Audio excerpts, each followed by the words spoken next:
మన ఈ యొక్క ధర్నా కార్యక్రమానికి అధ్యక్షత వహించినటువంటి మధుసూదన్ గారికి, అదేవిధంగా ఇక్కడ వచ్చినటువంటి ప్రజా సంఘాల నాయకులందరికీ కూడా పేరు పేరున ధన్యవాదాలు.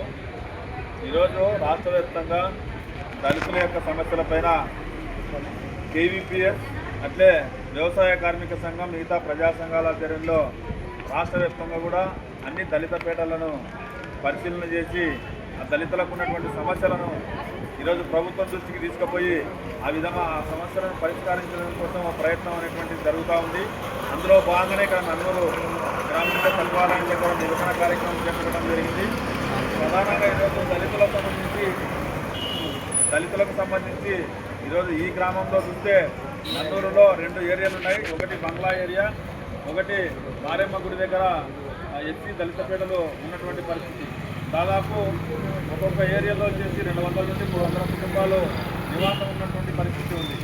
మరి అలాంటి నివాసం ఉన్నటువంటి ప్రాంతాలకు ఈరోజు ఇక్కడ ఉన్నటువంటి మారెమ్మ గుడి కాడ ఉన్నటువంటి ఎస్సీ దళిత పేటకు సంబంధించి శ్మశాన వాటిక చాలా చిన్నగా ఉంది. అది కూడా వాగు ఆనుకొని ఉన్నటువంటి పరిస్థితి ఉంది. అయితే అక్కడనే పూర్తిలాగానే మళ్ళీ పూర్తాల్సినటువంటి పరిస్థితి ఈరోజు నెలకొని ఉన్నటువంటి పరిస్థితి ఉంది. చనిపోయినాక కూడా గౌరవం లేనటువంటి పరిస్థితి ఈరోజు దళితులకు ఉంది. అందుకోసం